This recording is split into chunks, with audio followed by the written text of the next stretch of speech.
Good morning, everybody. Welcome to the Reserve Bank and welcome to our September monetary policy statement. Today, the Reserve Bank is leaving the official cash rate unchanged at 2.5%. And we've got a story where the New Zealand economic outlook is broadly consistent with our last forecast in June monetary policy statement. New Zealand's trading partner outlook still remains weak, and there's several Eurozone economies that continue to be in recession.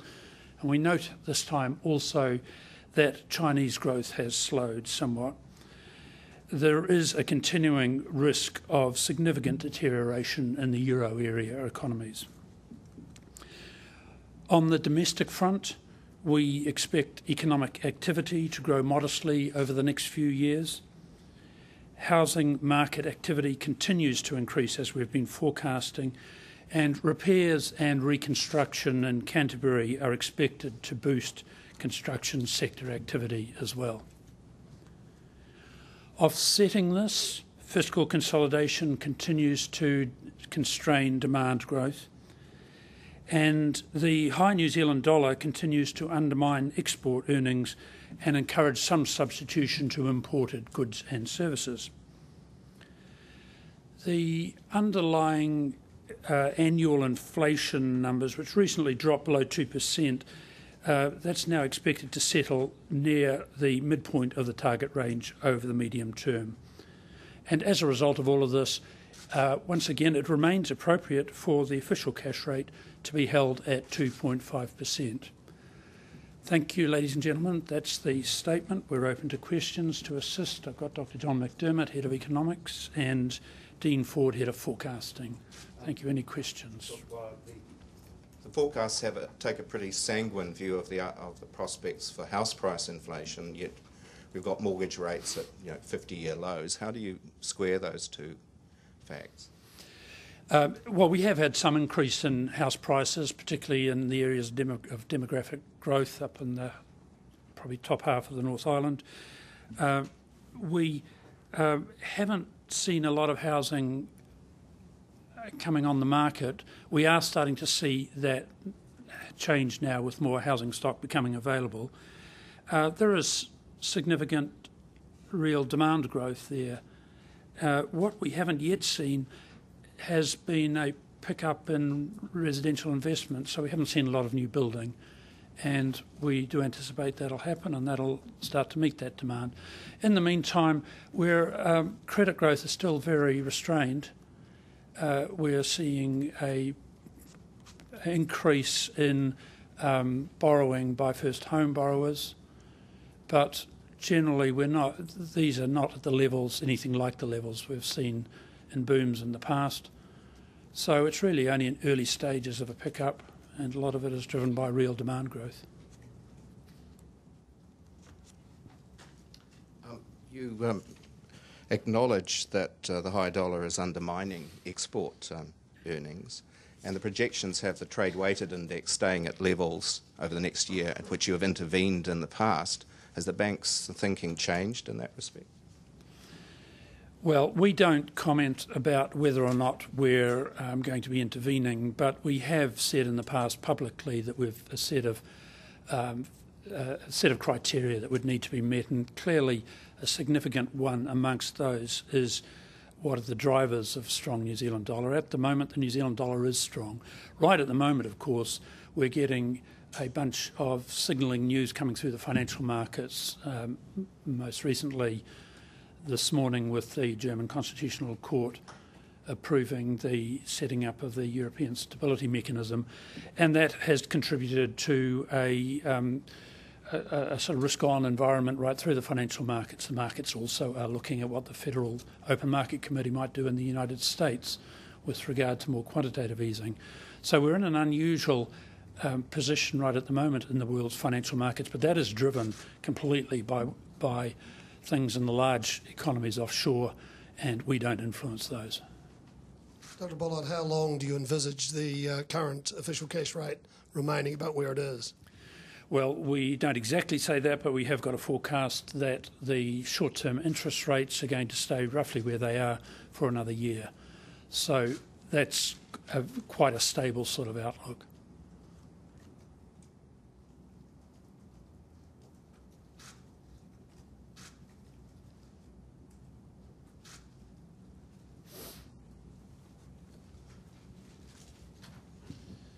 You've stopped referring to the current rates as stimulatory. I was wondering if that's a deliberate shift, or do you see the current level of the OCR as neutral or less stimulatory?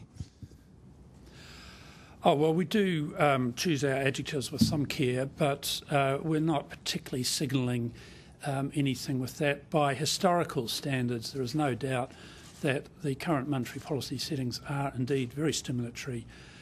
However, we're talking about an economy where there's fiscal consolidation taking place, so overall there's less stimulation in net terms out of all of that. But there was also a tendency to interpret that against some other countries' monetary policies, and clearly there's a lot more stimulus coming out of the G3 economies and their quantitative easing programs.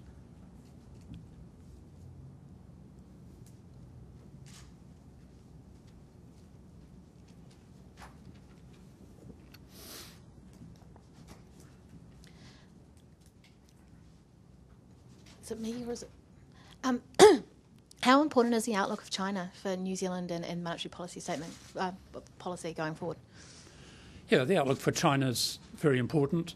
Our view on China is that it has softened, but it has gone through a soft landing, and it is continuing to grow at over 7%. We know that with the Chinese economy, it is difficult to interpret. There's this mix of market and command economy there that's quite hard to interpret. If you look out into the market, you'll see a very wide range of views about the economy of China. We continue to think that actually it's performing pretty well. We are seeing a bit of rebalancing into domestic consumption. We're seeing a bit of slowdown in their rampant property markets. We're seeing a little bit more stimulus coming out of the government. We certainly have seen some of the industrial infrastructure-related commodity prices like iron ore coming off, and that impacts Australia very significantly. It doesn't impact us directly, but it does indirectly. So, yeah, it's important for us, but nothing as important as it is for Australia, and we still think the Australian economy is in pretty good shape. The forecasts seem to, on balance, to take a darker view of the export outlook, in the sense you've got subpar growth globally. You've got commodity prices, while they may have stabilised, have come off their peaks and the dollar hasn't. You've got weakening potentially in Australia and maybe some pressure on that cross rate. Tough times for exporters of hard commodities like coal, aluminium, and for tourism and so on. Do you see any chance of that outlook turning around anytime soon? The export outlook? The export outlook as a whole. We think that our exports are being quite hard hit by that strong New Zealand dollar, although actually if you look at the numbers, they've held up reasonably well. Part of that, of course, has been another story altogether, a climatic story and very strong volume growth, but manufactured export numbers still look pretty reasonable, especially into Australia. What's been hit has been import substitution in New Zealand. That got hit during the crisis, came off quite a lot, hasn't recovered since then. We do see this New Zealand dollar making it hard for exporters, there's no question about that. On the other hand, it has had some other quite positive impacts through the New Zealand economy more broadly. It continues to reflect some fundamental things like reasonably strong commodity prices in New Zealand. But we do believe it's driven quite strongly also by two things that are quite international. One of them is quantitative easing, or threats or promises of quantitative easing by some of the big economies. Another is rebalancing of central banks and others out of US dollar into other currencies, of which New Zealand is only a tiny part, but it only takes a tiny amount to impact New Zealand dollar in all of this. So that portfolio effect is there as well, we believe. When we talk to other central bankers about this, their response is, we wish we had your problems.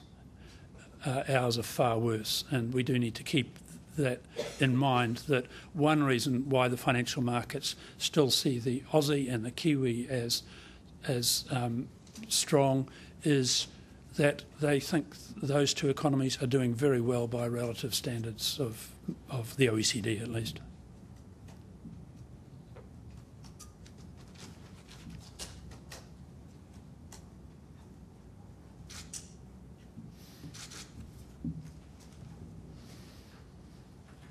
Bernard, you usually come in about this point. Thank you. Dr. Bollard, large parts of the rest of the world seem to be printing money, or at least trying to buy government bonds, and some would say devalue their currencies. Do you think there's a risk that New Zealand's currency rises inexorably as these other developed countries try to devalue theirs? Short answer is no, I don't. We've certainly seen some impact from those I think we've seen some impact from those quantitative easing programs already. That's already been priced in. It's hard to see why the markets would want to price much more of that in. In addition, is that competitive devaluations going on? Well, no, not directly. It's not. It's countries very concerned about liquidity in their own economies. Is it having a devaluation effect internationally? Well, that is an argument, and we wouldn't want to see that get more intense around the world. But we don't see why there's anything likely that's going to make that worse for New Zealand. We're looking for improvement. We see that slightly in our projected coming off of the exchange rate, as you can see in our forecasts, but that's only a projection, and we know we can't forecast that short term. So, no, this has been a difficult time on the exchange rate side, but it could have been a lot more difficult. We don't see why it necessarily gets worse. We are looking to the recovery of some of the major economic blocks. When that happens, the exchange rate markets will react to that.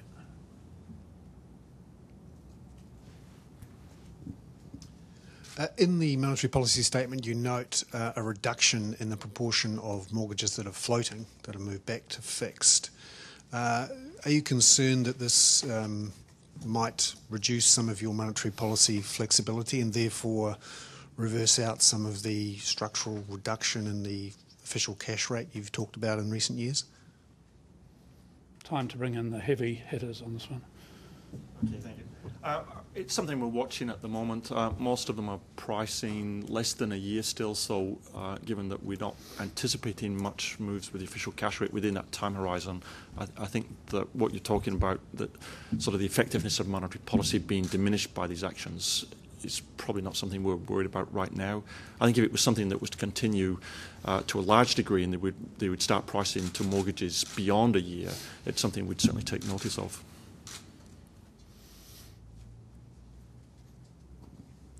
You also mentioned in the monetary policy statement that the divergence in house prices in Christchurch and Auckland you see as a short-term phenomenon. Do you think, though, there may be some structural changes happening in those housing markets with a lack of supply, which could affect the economy more broadly and monetary policy in the longer term? Because in theory, if there's a supply shortage, prices rise more than they otherwise would, and that may create problems for you down the track.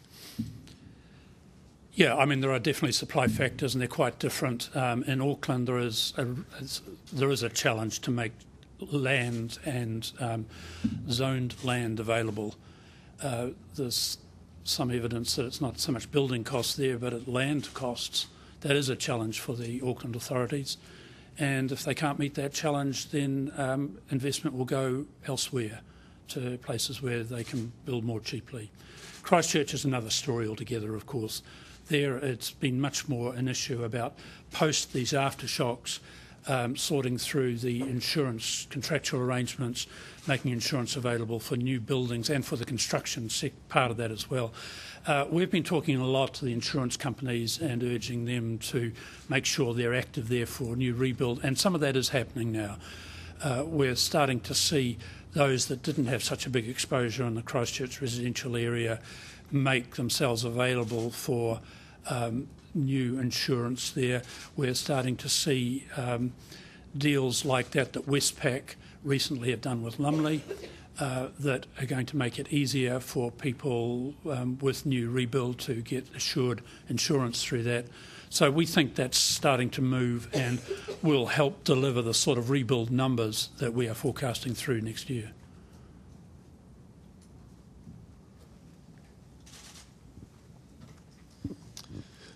Last one from me, Dr. Bollard. This, I understand, is your last monetary policy statement conference. Looking back on those 10 years, what would you have changed if you had another chance? Or what do you think you could have done differently? That was within our powers, you mean?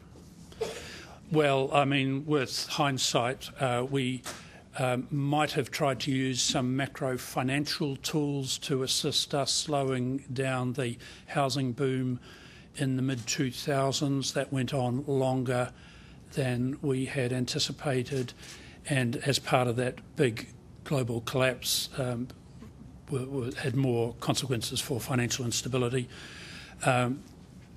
Would we have done anything different since then? Not in a significant sort of way. When it comes down to it, we have to know our limitations.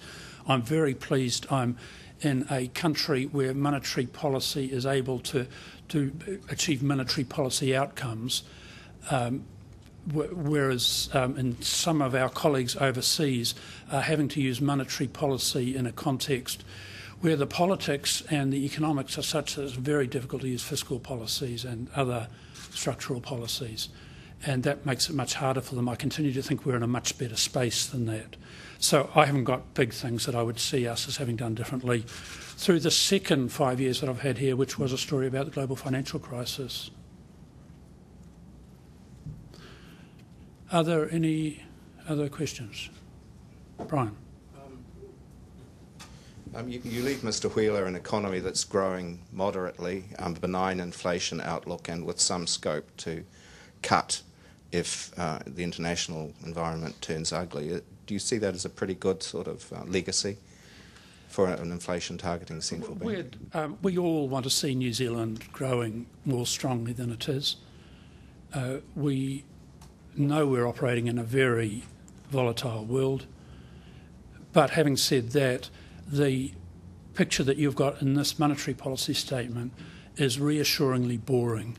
It's boring because it's stable. We're looking at medium-term inflation that looks to be well in the zone. We're talking about a 90-day interest rate track that's not moving very much. And we like stability, whether it's price stability or broader financial and economic stability, because that's the conditions we want to allow New Zealanders to get on and do the best in this country that they can. So I think that's the role that the Reserve Bank should be playing. So we're pleased to see that, and we expect to see that continuing.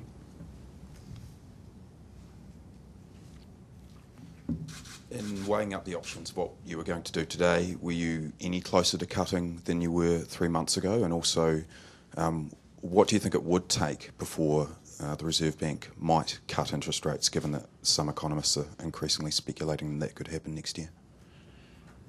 I'm not hearing a lot of economists speculating on that. The market is expecting that we hold rates where they are out for a year or so, and markets think that might be so even longer. But certainly the Reserve Bank is, I think, in a reasonably sweet position with regard to monetary policy settings. It can increase rates when required, it can cut rates when required. We don't see any technical impediments to cutting rates. We're not down near zero where some or many economies are. So the options are completely there, and the Reserve Bank will respond accordingly in the future.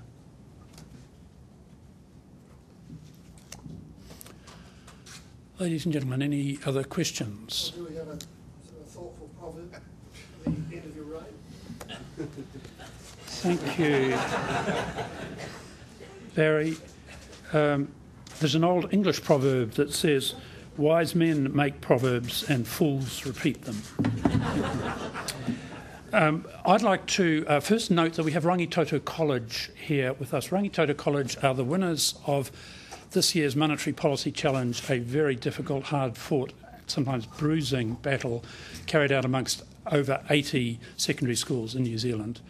They will be the staff and governors of the future, and they're, I'm sure, available for interview if you wish. I'd like finally just to note this is my 80th OCR review, and in some cases this might be that many of you, or some of you, have been here for longer than 80 OCR reviews. I'd just like to thank you all very much. You play a key role in allowing us to carry out monetary policy. We can't do that without proper communication, analysis, commentary, and even occasionally criticism. So thank you very much for that, and I look forward to being in touch with all of you and reading you in the future. Thank you.